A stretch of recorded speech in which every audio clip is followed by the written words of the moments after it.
I'm going to turn it over to Erin. We're running just about 5 minutes ahead of schedule. Hopefully that's okay. Erin, do you want to take it from here? Sure. Thank you, Tammy.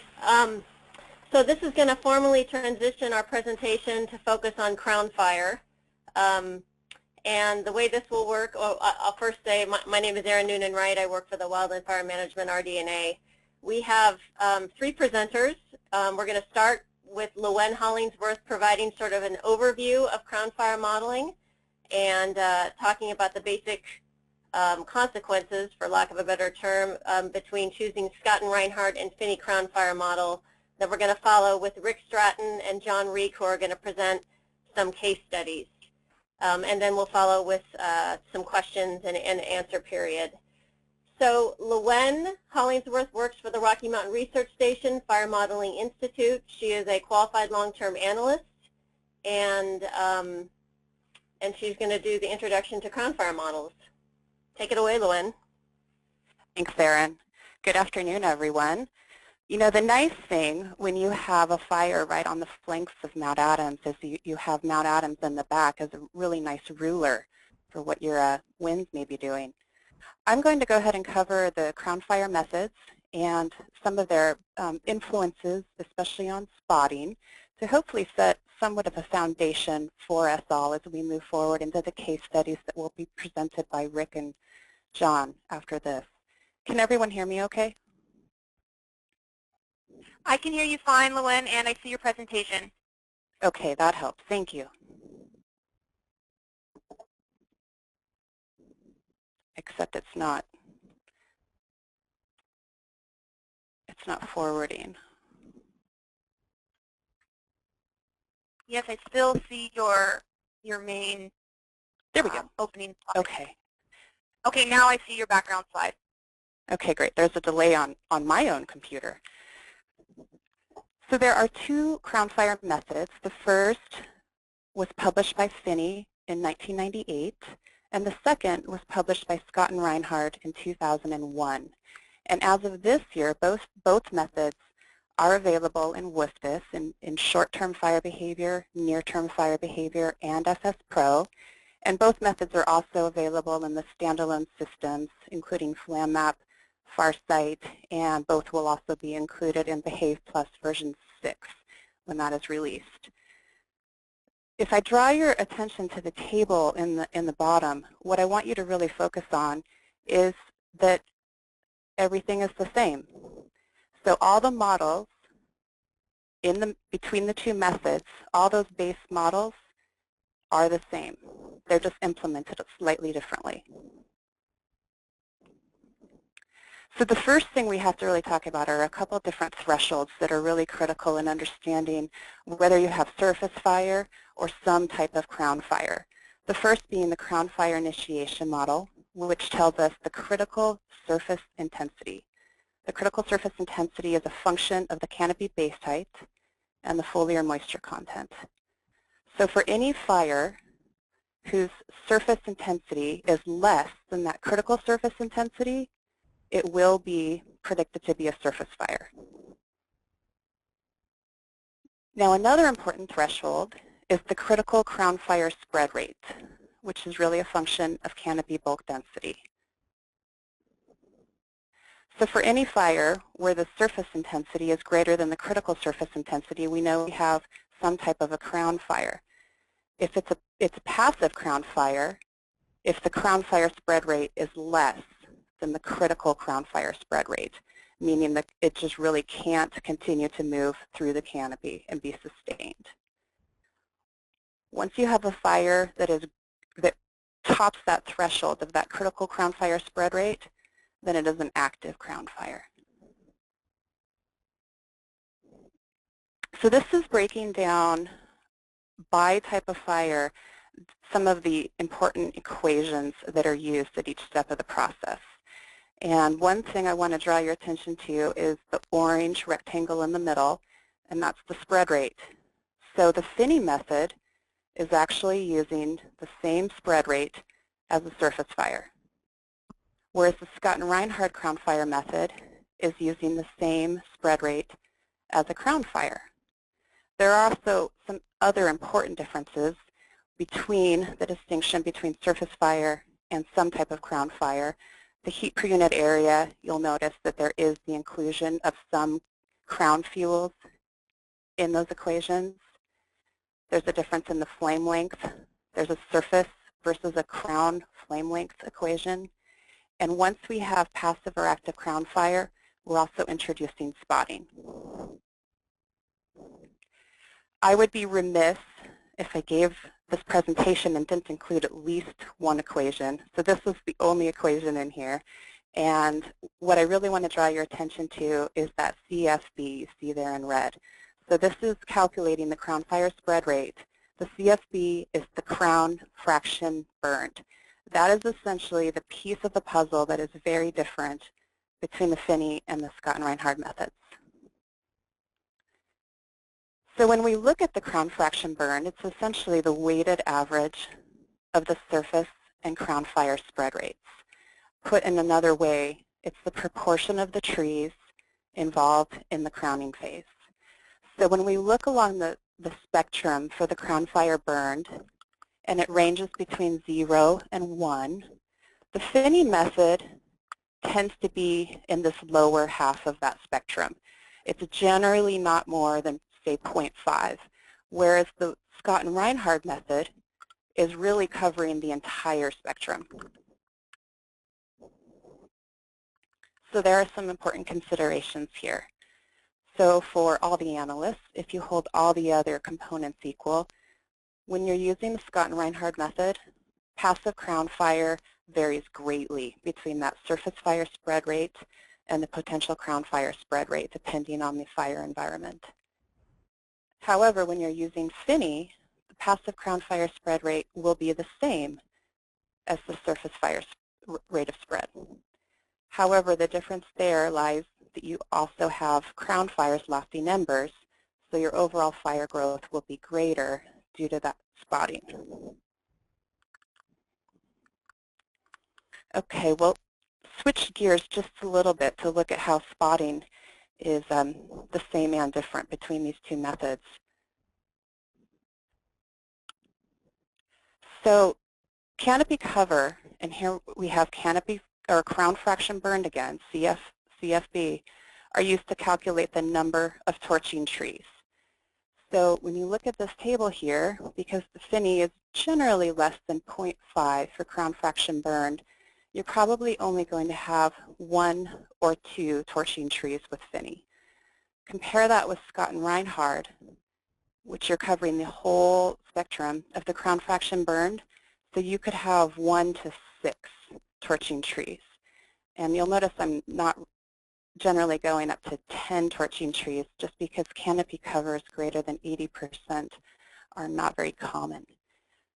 So this directly influences your firebrand lofting height, the number of torching trees. So looking at this diagram, that lofting height is going to influence your maximum spotting distance. So as you introduce more torching trees, you get the potential for a greater maximum spotting distance.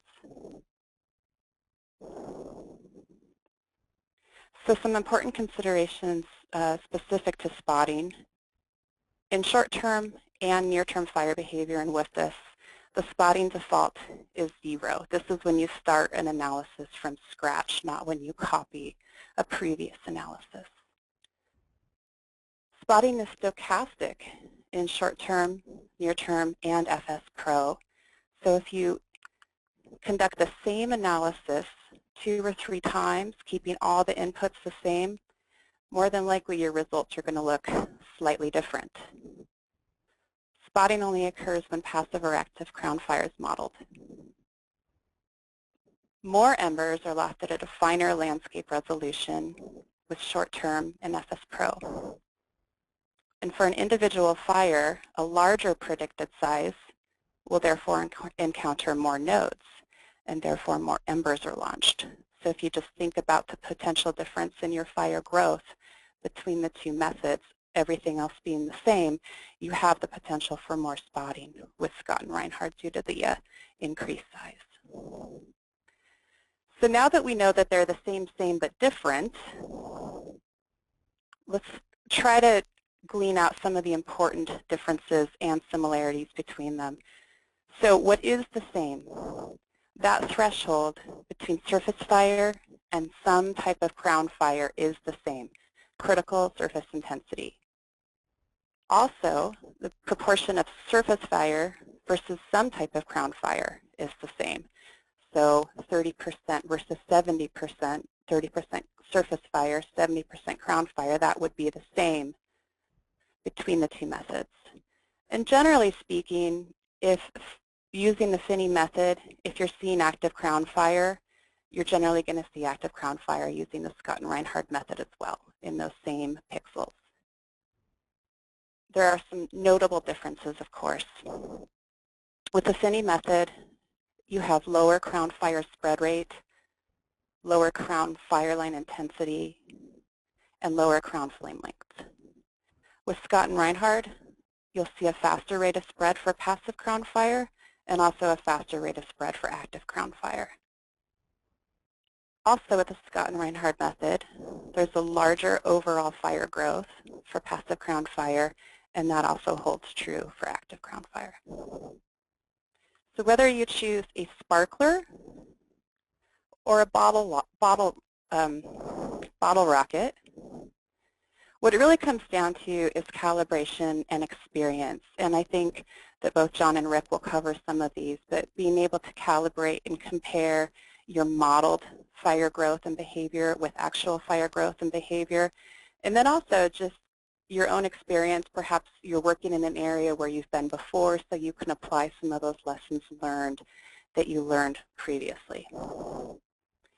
I included a number of references for your reading pleasure and would be happy to take any questions or comments at this time. Okay, thanks, Luann. As a reminder, you can use the hand raise button if you'd like to be unmuted to ask a question, or enter your question using the question mark button, and I can read it aloud. We do have a question from Mike Hasken. Is there a release date for version 6 of Behave Plus? I'm not going to comment on that. Actually, like many things, it has been pushed behind a little bit, but should be soon.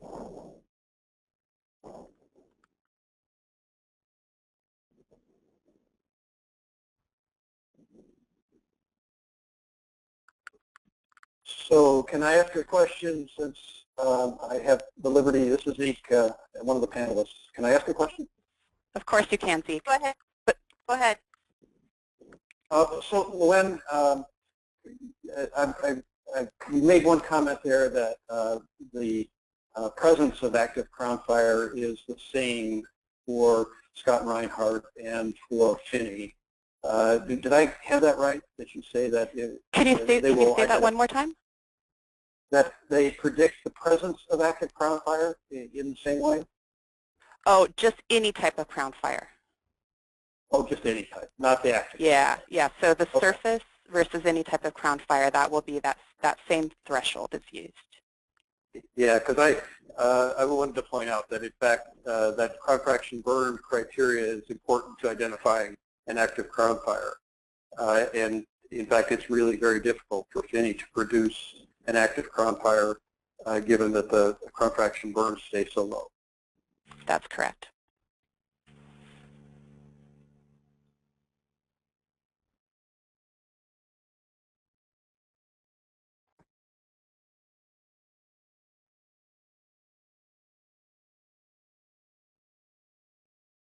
Okay, I'm looking for questions. I'm not seeing any at the moment.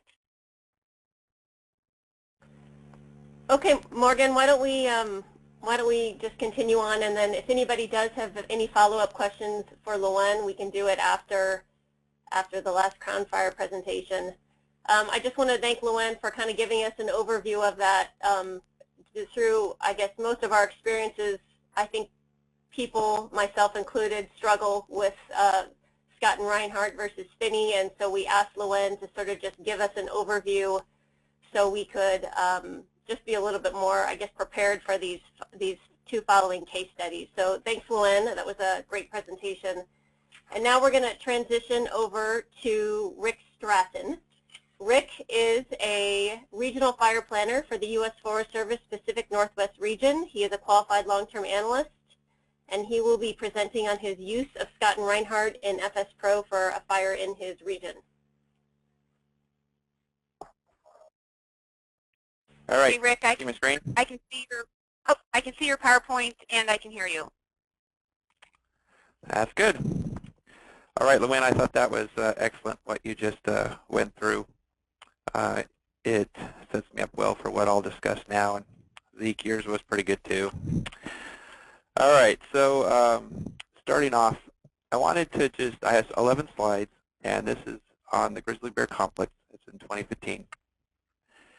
And I wanted to show you this fire because it has a lot of great elements. It wouldn't be any fun showing you when we got the modeling exactly right. So this shows some deficiencies. This shows some adjustments.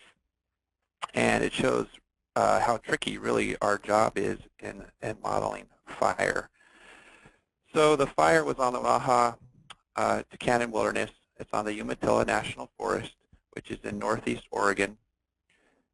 There were approximately 18 lightning strikes on August 13th, and you can see down in that lower right is where the fire area was, and Kennewick is over to the west, and Spokane is to the north.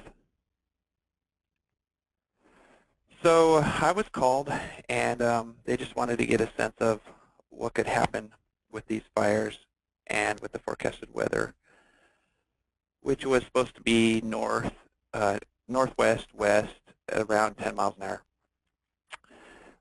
So I had a lot of demands on me at this time, and this was in the wilderness, and you know there were other bigger fires that were threatening higher values. So I just want you to keep that in mind as I'm working through this. That's not anything new to kind of what we do. So I first used Scott and Reinhardt, and I decided this summer that I would use Scott and Reinhardt because it's a new toggle in there. We've never been able to use it with FS Pro, and so I like to try things different, except things I eat. And so I said, hey, I'm going to use Scott and Reinhardt the whole summer, unless I adopted a run from somebody else, and I would continue on with what they showed if it was showing promise. So I used Scott and Reinhardt, and I got this blob here. And you can see the average size, 42,000 acres. Largest fires, 160,000 acres. This is a 7-day run. I used a lot of fires, 4,000 fires, because I knew with some of the systems that would have moving through that we could get a lot of variability of which way this fire could go. And it was a Scott and Reinhardt kind of year. So I looked at that, looked at the fire size, and I just wasn't very comfortable with how big it was. So then I switched over to Finney. And I'm going to switch back and forth here a little bit, but look at the wilderness is in the background, and it's a good reference to the size that we're talking about here. So here is the Scott and Reinhardt with the wilderness background. And it's for 7 days again. And you can see the average size up there, around 9,000 acres. Largest fire is roughly the average fire size with Scott and Reinhardt. If you looked at the field model, there's a lot of 165, which is that green. And when you have 165 in Scott and Reinhardt, things really move. So after looking at this and looking at other fires in the area, looking at the forecast, I did probably 5 or 6 different runs using Finney, and to get a little bit more growth than what it initially had. This wasn't the initial, this was the accepted run. The initial, I think the averages were more down at 4,000 or 5,000 acres in size. I increased the burn period, I think if I'm remembering correctly, maybe a little bit of the spotting, and came up with this. Seemed to be a reasonable product, and it was accepted. Okay, moving forward, on the 16th, there was a dry cold front that passed by, and the fires grew to about 2,000 acres. And 13 of the fires grew together. So this is on the 17th, so a day later, so it's now increased to about 3,500 acres. And if you look at the FS Pro run that was accepted a few days prior, right, and where it is now, you know, from a modeling perspective, I'd say, well, it looks like the fires to the north seem to be doing pretty well. It hasn't, you know, breached any of the FS Pro surface probability. And the ones to the south, those definitely have moved together, and it's starting to reach some of those outer bands to the east, but still, you know, it's okay. So I just, you know, left it alone and let it keep going, and a few more days down the road to see what it would bring. So this fire had a lot of fun weather. 19th, there was very strong north winds that pushed the fire south through the Butte Creek, and across the Naha River drainage. And using VIIRS, August 19th a.m., the fire was approximately 11,700 acres. So, you know, it made a big run, and the whole dynamic of this fire immediately changed. Again, here's the FS Pro run that you've seen previously using Finney, 7-day. This is 6 days later, and you can see how the fire pushed through this little drainage here, and it breached the Wanaha River, which was a big concern because then it could line up for that drainage into this little community of Troy down in the lower right. You know, when I was looking at this, it was interesting to me because further up north, you could see that one of the fires of the 4,000 that I ran in that initial run, I don't know if you guys have looked at those, but you can download those and you can look at all 4,000 of those perimeters. One of them ran straight east, and it went, I think it was 6 miles here. Yeah, 6 miles. Oh, 7 miles is the dashed one here. And the fire down here ran roughly 6 miles. So, you know, that was giving me information. It was telling me that that fire behavior, that weather combination, the model with 4,000 fires did did pick up a few of those, and it did respond, and it responded in a way that was somewhat similar to what was observed. And you can see other rare event runs in different directions. This, though, we just had some really strong north winds that pushed it and channeled through this drainage and resulted in what we see here. So for comparison, let's go back to that initial run with Scott and Reinhardt. Now I kept the modeling extent constricted, so that's why you see this box of those colors. But again, look at the wilderness boundary to the east and to the west in relation to the colored area from the FS Pro runs. You know, here it is way over here. Here it is over here. You see, very dramatic. So you look at this and go, well, you know, would this have been a better choice? I don't know. What about going back? It looks like, you know, this speaks to how tricky of a job we have. Look at this fire to the north. It did not respond to those strong north winds like the fires to the southwest did. And a little bit of that is that the fire was in alignment with this drainage. I mean, that's a very key thing that you have to keep an eye on with modeling fire behavior. With the Scott and Reinhardt run, you know, it still holds within with all those fires. It held within 20 to 40% of the burn area with all the fires in aggregate. Now this is difficult because, you know, they didn't necessarily know where all the fires exactly were. You're trying to use VIIRS to help inform that, and it picked up some of them. MODIS, it was too coarse to even get where they were. And so much has to do with where you put those ignitions in the early. But the one thing I do like about movement of a fire, even though this one was in this case very significant, at least it gives you an idea of the personality of the fire you now have, and you can do better in your modeling efforts going forward because you now kind of know what kind of thing you're dealing with. So moving forward, okay, now what do?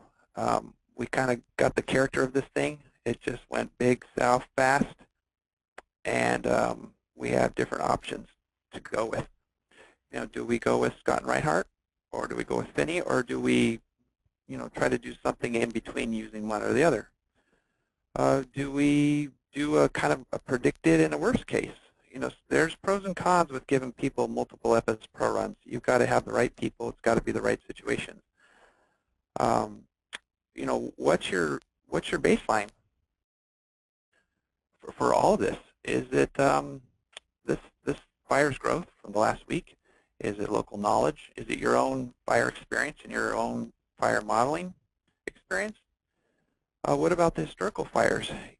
Zooming out, you can see that school fire was a monster, huge.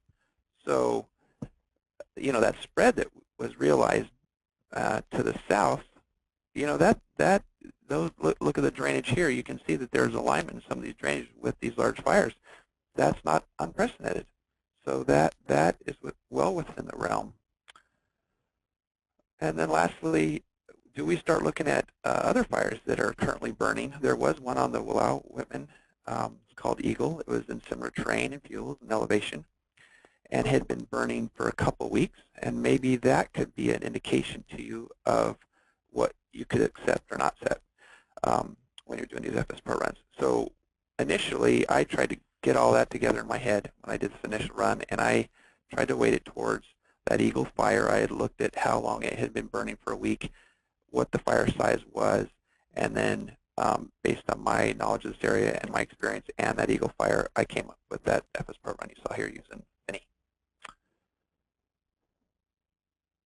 So since this thing was such a brutal fire to modelers, I got sucked off onto other things, and so I gave this to a colleague, Brian Mayer, to do.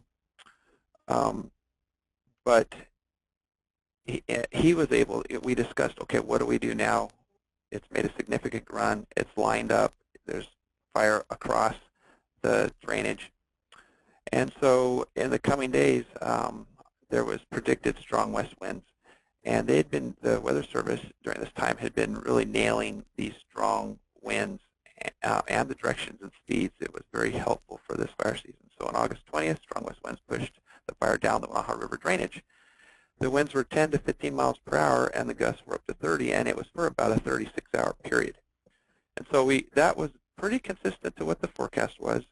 And so Brian, we decided that we'd go with short-term fire behavior. We wouldn't produce an FS Pro output. We'd go with short-term fire behavior, and we'd try to show what could be expected given where the fire was. And that's what this is. The colors in the background are from short-term fire behavior. The colors represent 12 hours, and the red is the fire perimeter on the evening of August 21st. And the circled area is where Troy is, and you can see how, what I say it was calibrated. What we did was we calibrated short-term to this initial run down to the south, and then we let the run move forward and see what it would predict the movement would be with the west winds that are predicted to the east. And so, you know, up here the fire held pretty well. It didn't, this growth out here wasn't realized. In the middle of the fire area here, you know, the modeling came very close in this segment of the fire of where the actual fire ended up being. And down here, you know, particularly with the channeling effect of this terrain, I think it underpredicted in this area. But when Brian was able to give this kind of a short-term product to the field, and it had been calibrated based on the run it had made in the previous days, you know, that was a much more informed run, and we had a higher confidence in it, and it was able, it helped the managers in that area to be able to visualize what they already expected was a real concern to them, you know, fire moving down the Waha River drainage and impacting the community of Troy. And some of the inputs that he modified in that calibration process using the spread that was that they spread to the south was the burn period was increased, he increased spotting, and he lowered the fuel moisture content and the fuel moisture itself. But he did not change the fuel model, the crown fire model. He left it with Finney. And that is all I have.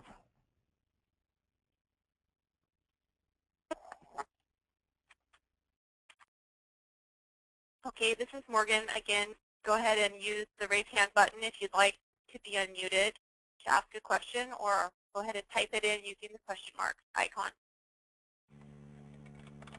While they're doing that, Morgan, the one other thing I was going to say is, Lewin presented a lot of stuff, a lot of meat about the difference between two crown fire calculation methods.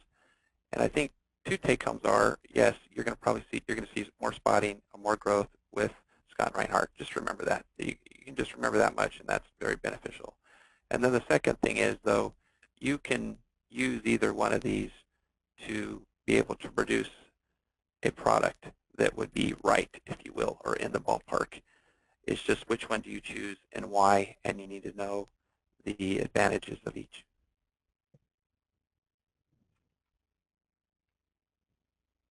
Okay, thanks. We have a question from Trevor Miller. Was the short-term fire behavior provided to managers and operations prior to the run into Troy? This information was provided to the local unit, who in turn did receive it to both of those, yes.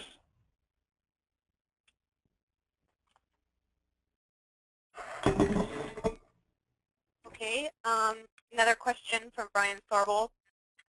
Was the wind setting in what was the wind setting in FS Pro runs? Average, gusts, or both?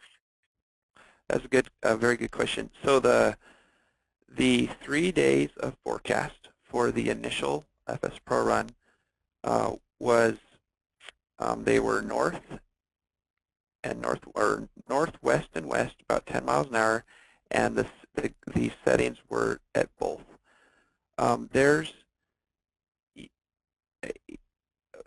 We like to have, okay, this is what you should do, and then you do it and you get the outcome that you want. That's, as modelers, we want that. But you need to answer your own questions. And so generally speaking, I usually always use both. You need to be careful if you use 10 minutes because it's not going to go far. And if you use gusts, you're going to burn up the whole world. But if you have a really sheltered raw station and that's all you have, you maybe need to use gusts. But if you're going to use both, or Gus and Scott and Reinhardt, you might get some interesting behavior. So answer your own questions and run it with Scott and Reinhardt and both, or Scott and Reinhardt and 10-minute average, or Finney and both. But I like to run, if I was going to use, I usually use both. But the wind selection and the crown fire selection, those two are two important things that you must have evaluated when you're doing these runs. Thanks, Rick. Another question from Julie Shee. So she says she's not familiar with this terrain.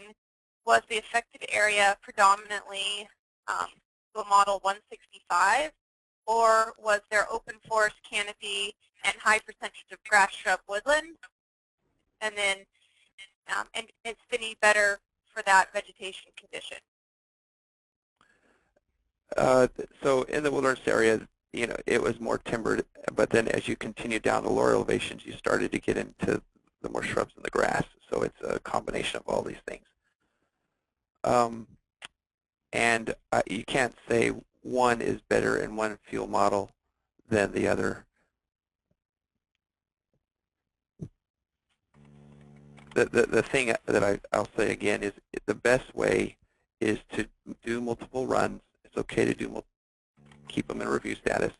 And when you have these questions, like that's a good question, answer it by doing multiple runs and seeing what the answer is.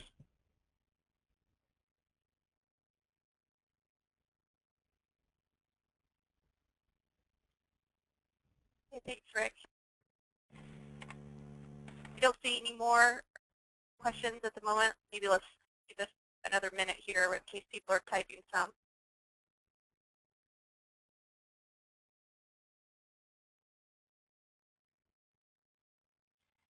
Hey Morgan, while we're waiting, I have a question for Rick. I'll take advantage of the fact that I'm an organizer and I can just speak freely. I'm interested with the short-term run, and I've had this happen to myself where you get a forecast, or you get incident meteorologist gives you a forecast, and they say something like, you've got predicted winds between 10 to 20 miles an hour with gusts to 30. So what wind speed? You have one shot, right, at short term. I know you can run multiple ones, but the one you accept, what wind speed did you guys choose for this run that you're showing on the screen here? And sort of, what was the thought process with coming up with that? I know Brian did this, but if you could speak to this. Yeah, it's difficult, but I think you look at that range. What's the constants? If a constant of 10 or 15 is a very, very strong wind. And if that's for 3 or 4 or 5, 6 hours, your fire is really going to move. Now, those gusts with constants around 10, you could have gusts 30, 40 miles an hour. I usually try to take one in the middle. So I think this one I think we used 20 mile an hour gusts, or 20 mile an hour winds for these runs at West 270. But again, if you have the time, do them incrementally. Do one at 10 or 15, do one at 20, do one at 25, and see which one seems most reasonable based on all those different factors I talked about, what you could use as a metric for where this fire could go or how far it could advance.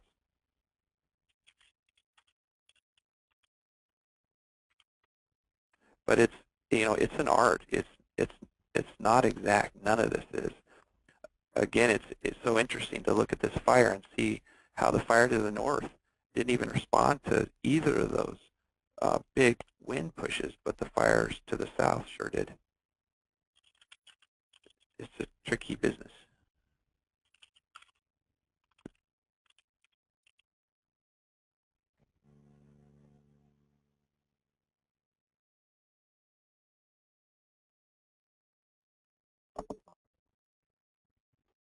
Okay, we've got a couple more questions. The first one from Walker Thornton. Were you able to use up-to-date perimeters in your successive run? So initially, I got called by I think it was the fire planner there, and then, well, actually, I think it was maybe the AFMO and then the fire planner, and they just gave me a heads that there were these fires, and they're trying to get an idea of where they were. And then eventually, dispatch got a hold of me, and they gave me a text file with some of these locations.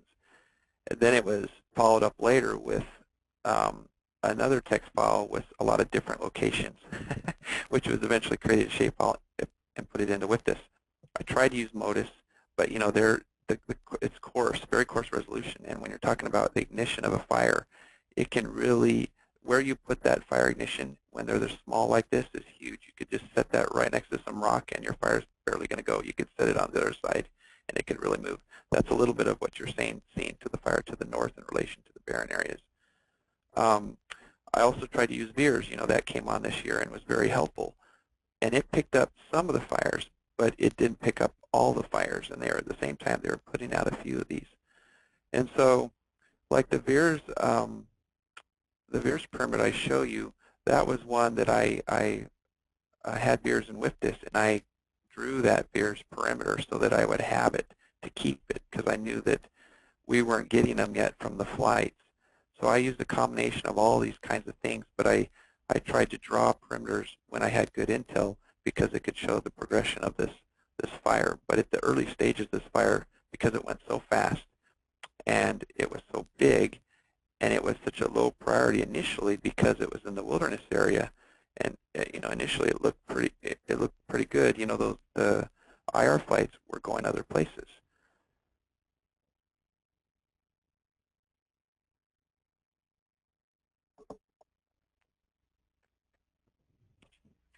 Okay, we've got a question from Ben Curtis regarding gridded winds. So did you use gridded winds? If not, do you think that using gridded winds would have captured the run through the canyon towards Troy? That's a good question. So yes, we did use gridded winds. In hindsight, the storm came through. Well, so in hindsight, it was west, the strong winds. But if you look at the drainage, I still have this up. I don't know if you're still showing it or not. But the drainage that's running east, which that I've highlighted in that yellow, you know, it moves around a little bit, and there's a little bit of a more of an orientation of northwest. And so you have to take that. If I was doing this and now knowing what I know, you know, you have to take that forecast, and then you need to look at the most prominent direction, and maybe you're going to need to help your gridded winds a little, and maybe if we'd have oriented maybe 280, 290, a little bit more north component of the west, I think you would have seen some of that spread to the north slide down, and it showed it burning more into Troy. The thing I found with with gridded winds is there's a threshold, maybe it's around 15, 20 miles an hour, where no matter what you put in, the straight stream will be better because it'll override that terrain. But generally speaking, if that's what's so neat about gridded winds, is that especially in the lower wind speeds, or even in the moderate, it tends to give a better predictor of growth. And so hopefully with time that can be incorporated into near-term fire behavior, because you really see a lot of success with it in short term. And not just with the spread itself, but it also helps loft the embers in the right directions. And that's key to as fires grow and the shapes start to emerge of the fire itself.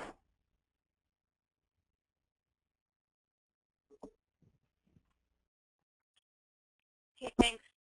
We have we'll take 2 more questions we have in the queue from Rich and Julia, and then we'll move on, and we'll have time for questions at the end.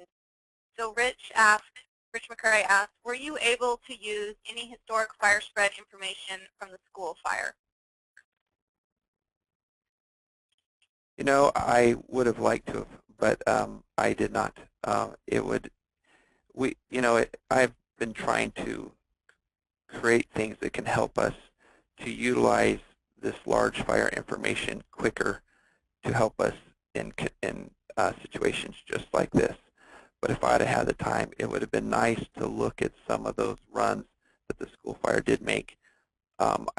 I did, after the fact, start looking at the weather during that time. I could see that there could have been some good corollaries between that time period and this fire, and distance fires move. But, you know, and if this was my only fire and I had several days, that would definitely be one thing that could really be beneficial and is encouraged if you guys have the time to do it. It could be yield some really good information and could hopefully give you a better product early on.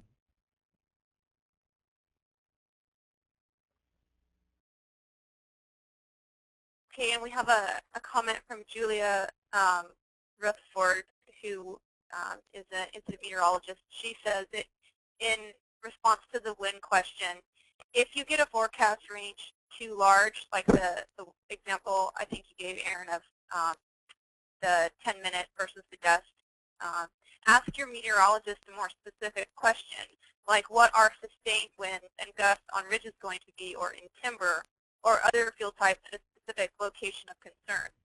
Over a forecast zone or a large complex, or even a single fire, wind speed ranges like that may be very reasonable, if not super helpful for modeling.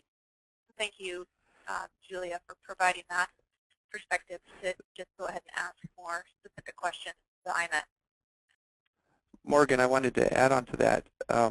Another helpful question to ask is the duration, because sometimes these systems move through and we're talking about 2, 3, 4 hours, and that's a perfect short-term type of scenario, where like this one was going to last for almost a couple days.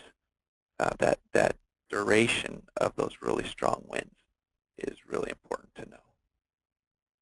I appreciate your guys' questions. They're all very good. Okay, thanks, Rick. Walker, I see you have another question. We're going to move on to the next speaker, and we can come back to you at the end if we have time. Go ahead, Erin. Okay, yeah, sorry, we did ask John Reek to give us a presentation as well for a Region 1 case study, so we are a little bit behind schedule, so we're just going to have John give his presentation. And John Reek works for the Rocky Mountain Research Station Human Dimensions Group. He is currently a geospatial analyst, his long-term analyst qual. And like I said, he's going to be giving us an example of some analysis he performed in the Northern Rockies this summer. Thanks, John. Good afternoon. Can you guys hear me okay? Yes, I can hear you, and I see your presentation. Great. All right, so I'm going to talk about a case study from the northern region. It was the Clark Fork Complex in northwest Montana and northern Idaho. It was a complex of 8 fires that started from lightning in mid-August. It had 3 fires on the Idaho Panhandle Forest and 5 on the Kootenai. It was managed by Hutton's wildfire management team and had the luxury of working with quite a wealth of knowledge. On the fire, Mary Tabor was there, Risa Lang-Navarro, Diane Abendroth, Tanya Opperman, and Tim Baumgartner. So had lots of minds to bounce ideas off of and help validate these models. So next slide is just kind of a map showing where the fires were. And the Idaho-Montana border is right here where my mouse is going down. So we had 3 fires on the Idaho Panhandle and 5 on the Kootenai. And looking at 2 14-day FS Pro runs where all variables were the same other than the Crown Fire models. So we kept the weather stream the same, winds the same, all the fuel moistures the same, and got 2 very different results. So first we'll look at Scott and Reinhardt. And as you can see here, the average fire size over the 14-day run was 303,000 acres, with the largest fire being 643,000 acres, almost 644,000 acres. Whereas on the Finney, largest fire was 81,000 acres, or sorry, average fire was 81,000 acres, and the largest fire was 265,000 acres. So quite a bit of difference. When I first ran the Scott and Reinhardt and saw the output, was kind of blown away. It basically burned up the entire landscape. And Rick kind of alluded to that earlier, that with that one, it basically burns everything. Lowen also mentioned that as well, that just that lofting and the amount of embers being lofted, it burns quite a bit of the landscape compared to Finney. So going through that, we decided to stick with the Finney. It was more representative of what the fire was actually doing. Excuse me, I'm fighting a cold here. And it ended up being pretty accurate in size. The couple of the fires here, the Scotchman Peak here, didn't actually grow to the full extent of the 80th percentile, nor did the Sawtooth. The Napoleon fires and the government fire was definitely overpredicted as well, and I believe that was due to the wind stream that we were using. Mine is pretty short, and I'd be open to take any questions you guys have. It was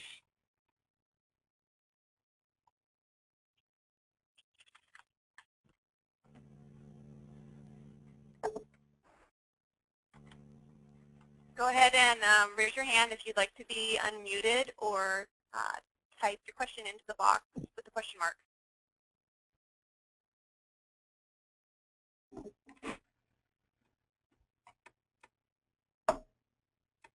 Hope I didn't blow through that too fast.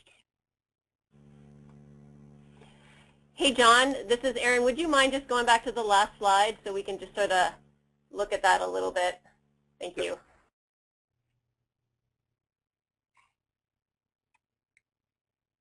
So if we're waiting for questions, I'll throw one out here for you, John.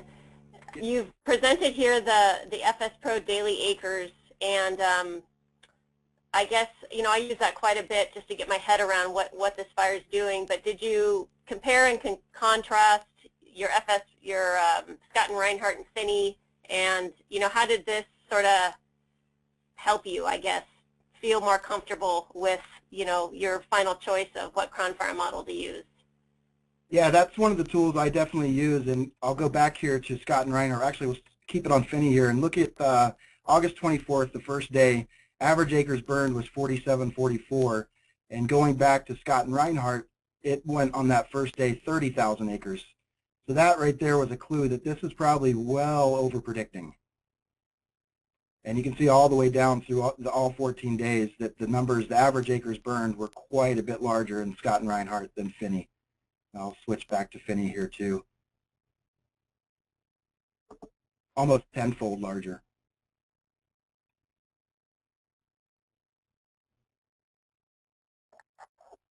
Did you have a final fire perimeter or one at the end of the FS Pro run, or can you point out if where the fire was on the map at the end? Yeah, the Napoleon, this is the Napoleon, there was a Napoleon 1, 2, and 3. They all grew together as well as the Star Gulch and Hamilton fires. They were a little bit, I'm trying to draw here with my mouse. I went into WFDS to try to get the final perimeters for these fires, and unfortunately, they didn't show up. The only one that showed up was Scotchman. All these fires were run under the Scotchman incident, and as you know, final fire perimeters sometimes don't show up. The Whitetail fire here was pretty much the final size. We were expecting a couple wind events and weather events to roll through. They didn't materialize as forecast, so we didn't get the growth that the models were predicting.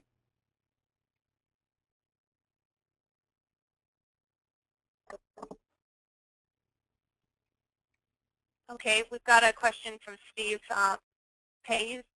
Were the runs made prior to the wind event? Yes, this was prior to the wind event. It was in the forecast. I believe this was 2 or 3 days before the wind event.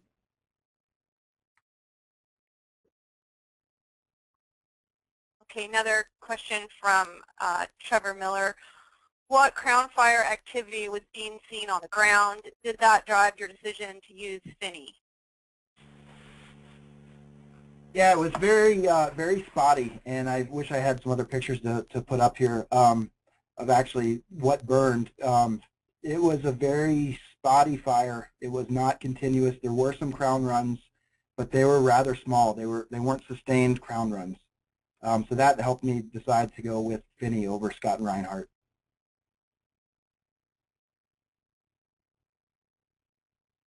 Okay, question from the folks in San Antonio. How many days of forecast did you use? I believe on the 14-day run we were using 4 days.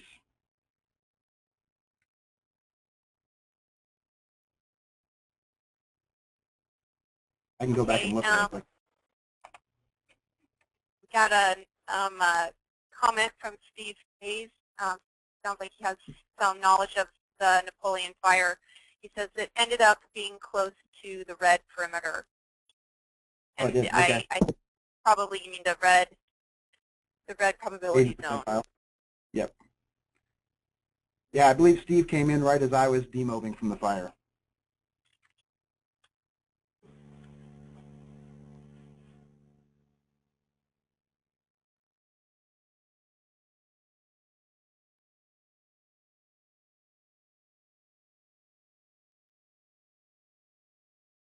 So John, this is Erin again. If you had to do it all over again, would you attempt to use Scott and Reinhardt and just make some changes, or probably, I guess, I mean, if you had to do it all over again, you had a little bit more time, are there any other adjustments you would have made? And maybe the answer is, but. Yeah, Scott and Reinhardt could have been the right model to use. Probably would have just adjusted crown or canopy bulk density and base height to reduce the amount of spot or crown fire. But in the quick and dirty, it seemed like Finney was a more appropriate tool to use. Yeah. You know, earlier in the season in Region 6 and up in Alaska, we were using Scott and Reinhardt pretty much across the board. Later in the season, here in the Northern Rockies, I did switch to Finney more often than not.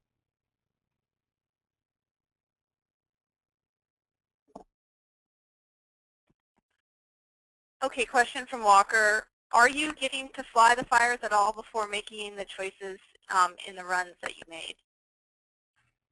Yes and no. This fire was challenging in the fact that we didn't have any aircraft assigned to the fire, so we were fortunate to get 1 or 2 flights while I was there.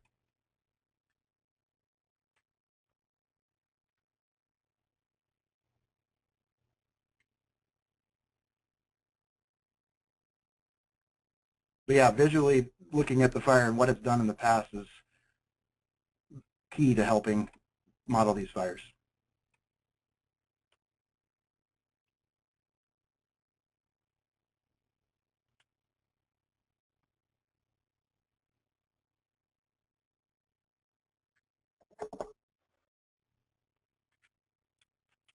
Okay, I'm not seeing any hands raised or any other questions at the moment. Okay, Morgan, I think that's fine. Folks are obviously feel free to ask questions as sort of follow up to both John and Rick and Luwen. At this point, our intent was to sort of open up a little bit more discussion on crown fire models, and we have a couple questions. We'll see how this goes. I don't know if Morgan, if you want to take control and then show the crown fire question slides, or crown fire questions slide, excuse me. We have just a series of questions sort of posed for, I guess, general discussion, and we would encourage folks to read the questions, or we'll start with the first one when Morgan can get that up, and if you have any thoughts, or based on your experience, not everybody, obviously we have group people from all over the country, please feel free to share kind of what works for you. And I guess while we're waiting for this to come back to Morgan, I can read the question. Oh wait, so before we go to those, I want to make, since we did have a question that we skipped over in Rick's presentation, let's hit that one first. Sure. Rick, I use screen control in case in answering it you want to show us one of your slides. So we had a question from Walker that asked, how soon, if ever, did you determine why the northern fires were not spreading? Okay. I didn't look really hard at specifically why, but I remember when I was putting my emission in there, there was a lot of rock in that area. And actually, Brian Ebert, I think, is on this call, and he could speak to that. But I think that had some of it, a little bit to do with it. You could unmute Brian, and we could just hit him out of the blue and see if he can speak to it or not. He's the planner there.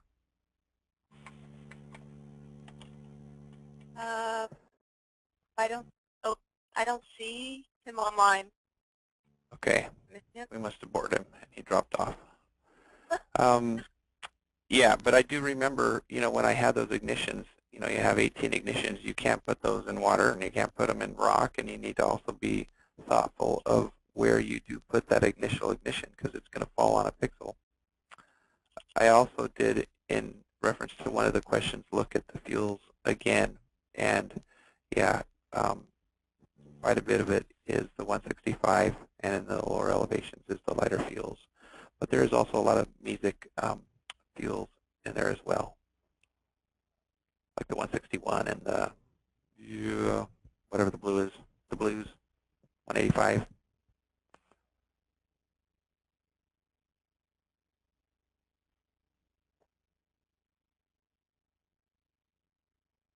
$186, $185, $183, and 2. Rick, we're not seeing your screen if you had intended to share something. I just wasn't sure if you were trying to point to something. You can. Do you want to send me that thing that tells me to show it? Oh, here I'll do. I think, did that work? It should have gone to you. Let me try to send it again. I see it. Oh, all right. Yeah, I see your screen now. Yeah, there's the field model one. Let me bring this up. But we touched on, the 2 crown fire models and 165, but Scott and Reinhardt, 165, and then what Brian Sorgel said about your wind selection. If you have both or gusts with those 3 combinations, you're going to burn to the East Coast.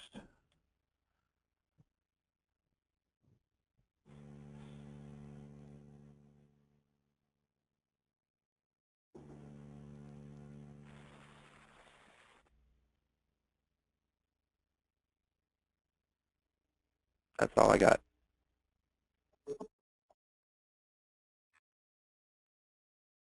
Okay. We can go to the, I'll put up the questions that Aaron had just mentioned. Hey, Morgan, while you're doing that, maybe I can just make a comment here, more of a comment than a question. The reason why it took a while for the Scott and Reinhardt option to be added to FS Pro is the compounding effect of running an FS Pro run for 14, 21, or possibly more days. And so people need to think about that as well, that turning on or using Scott and Reinhardt, if it's over-predicting, is going to over-predict exponentially, or if Finney is under-predicting, consequently the same thing. But also to think about, and go back a little bit to what Zeke was talking about in the episodic events. And I've noticed this on fires, that quite often these large crown runs tend to be episodic, and that using Scott and Reinhardt perhaps on a 21-day FS Pro run is probably going to over-predict those episodes. And so I just kind of wanted to throw that out for people to think about as well as they make these choices.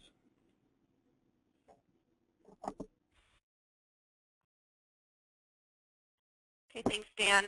Rick, we do have one more question for you from Trevor Miller.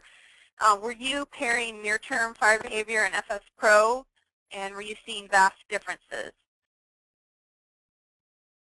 Trevor Miller used up his question quota. No. Okay, so you know, the engine within FS Pro and short term is the same. It's, you know, the minimum travel time. So it's appropriate to kind of look at these two because it's using the same engine.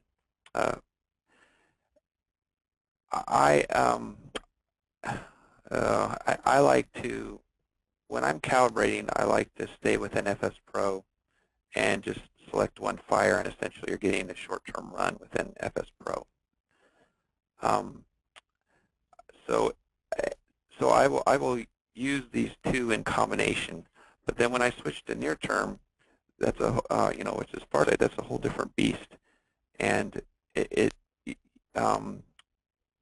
modifications you do in that versus the others can result in different things. And also near term, generally speaking, can take longer to get things dialed in. And so with varying terrain, varying fuels, or varying terrain, varying weather behavior, you know, that's good for near term. But essentially, the model selection comes down to the question you're trying to answer, and then that usually will dictate what model you use.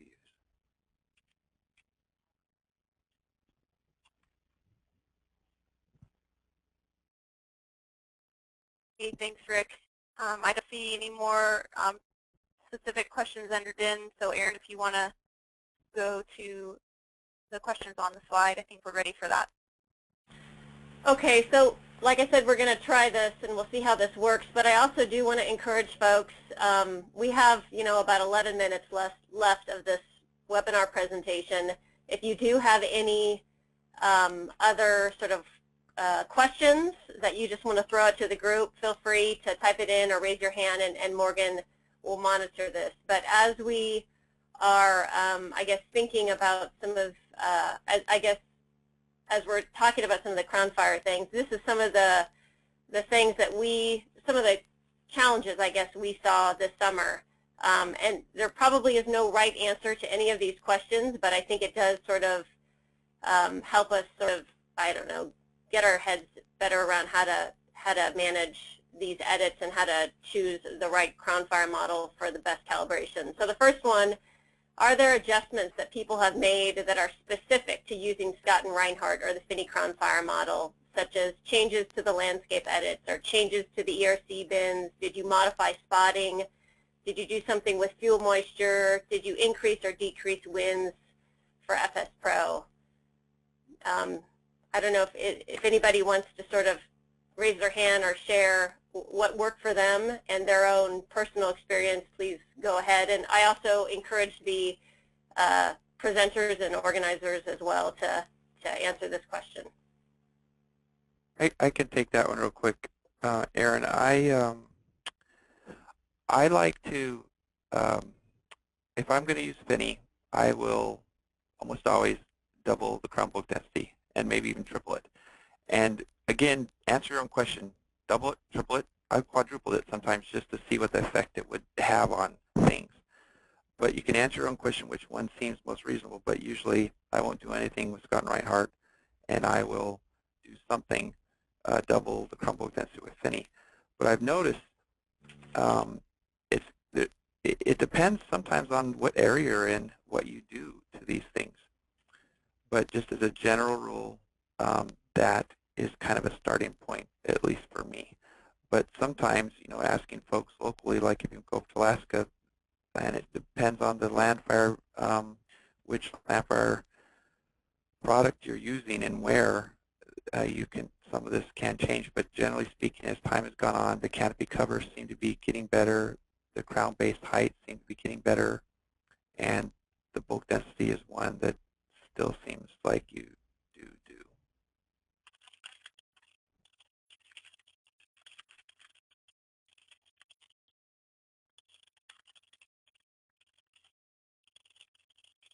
Thanks, Rick.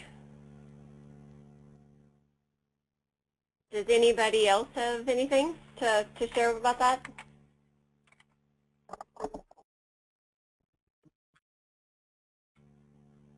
Go ahead and raise your hand if you would like to be unmuted.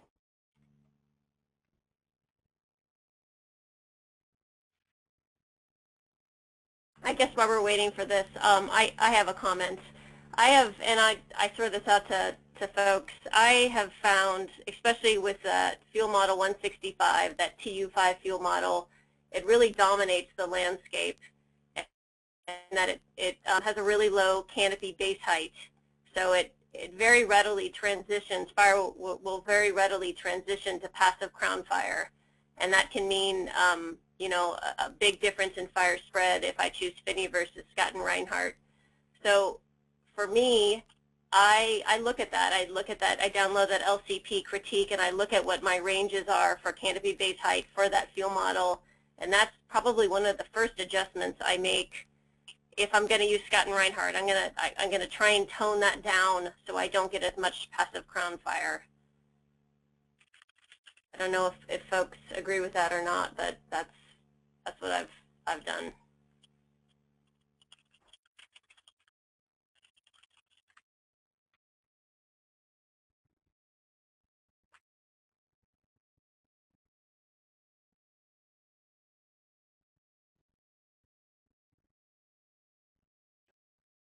Okay, we do have a question from Walker, so I will unmute you.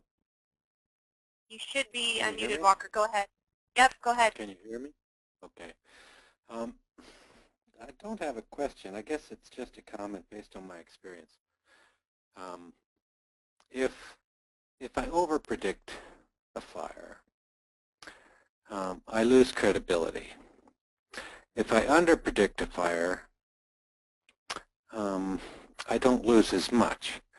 And I think the Finney models may often underpredict, but at the same time, they seem a little better at indicating those breakout points of large spread.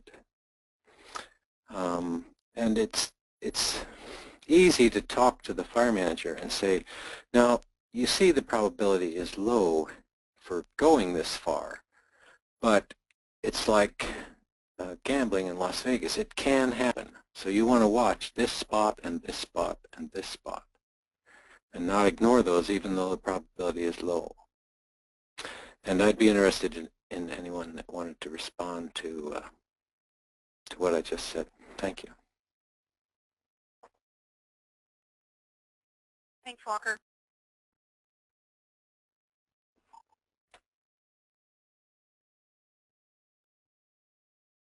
I can take it if no one else will. Just my thoughts on that.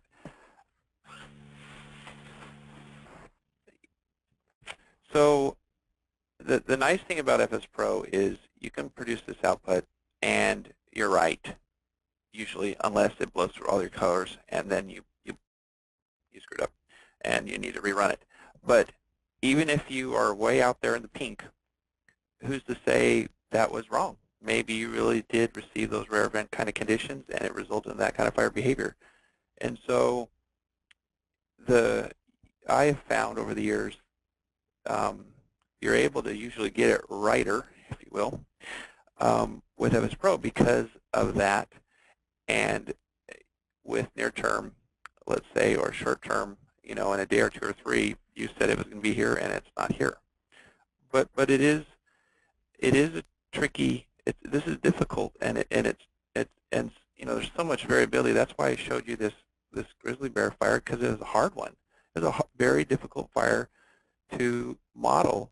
You have 18 different fires. You have fire-to-fire interactions, which we don't even model. You have strong winds from the north, and then you got strong winds from the west. 90 degrees, and for a long duration. And so I think you do your best. You recognize where you communicate well your concerns. In those notes, that's a good section. You can tell people what confidence you have in your model output, and you do a lot of good investigating, trying to look at clues. The best clues I found on producing a reliable product is from previous fires and the people there, and the fire. Actually, the fire itself is the best indicator of it, but sometimes you're so new into that it hasn't really shown its cards yet. But you try to gather up those clues, and then you communicate it well, and you document it well, and sometimes you nail it. It's spooky right, but other times you miss the mark, and you learn from it and you move forward. Okay, Lori in San Antonio, you wanted to respond as well. I do. I was going to mention a number of things that Rick had just mentioned, but also for me it's important to think about what are the objectives in managing the fire, and what is lost if you under or over predict. For example, if you under predict to a place where they may need to be thinking about evacuations, that's where it gets really, really tough. If you under or over predict either way in an area in wilderness, then it has fewer impacts. So I typically try and understand what the consequences are of under or over predicting, and then rely on the confidence I have with going either way, and sort of frame it as people have brought up. So this is where the predictive modeling really becomes part art and experience and practice, and I've found that I've learned most from when I've been wrong. So. Okay, thanks, Lori. Let's see, William Gleasner, I see you have a comment. I'm going to read it, and then I'd like to unmute you. He says, it would be handy to have a tool that would take the historical weather tied to fires and have the percentile weather you are currently at, filter the list to provide a short list for reference. This could be tied to a larger radius with similar topography, elevation, etc. I'm going to unmute you. I don't think I fully understand your comment.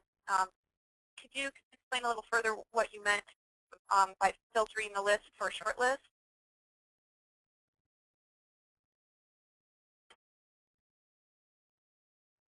You're unmuted on our end. You might need to unmute your speaker because we can't hear you if you're talking.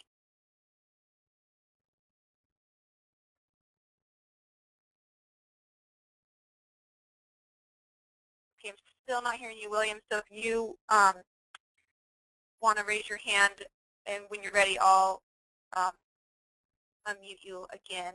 Let's see. We are at the top of the hour, though. Erin, let me turn it back over to you for some closeout. Okay, thanks, Morgan. I don't know. This is pretty much what we had planned. Do any of the other organizers want to have any kind of final parting thoughts, or share any final parting thoughts?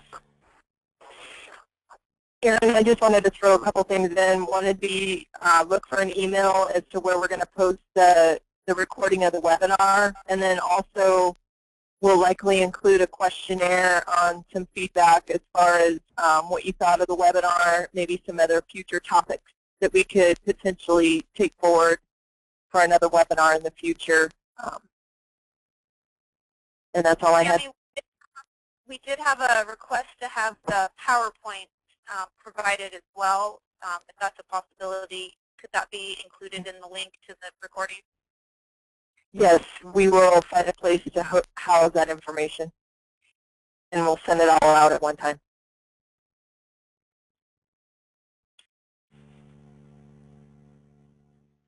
So I'd like to just thank again all the presenters who presented today, and then thank you folks for attending. We had a number of folks that attended, and I thought this was a good lesson just to share some good information. So thank you for your attendance, and maybe we'll see you next year. And be looking for the email with the information on the video.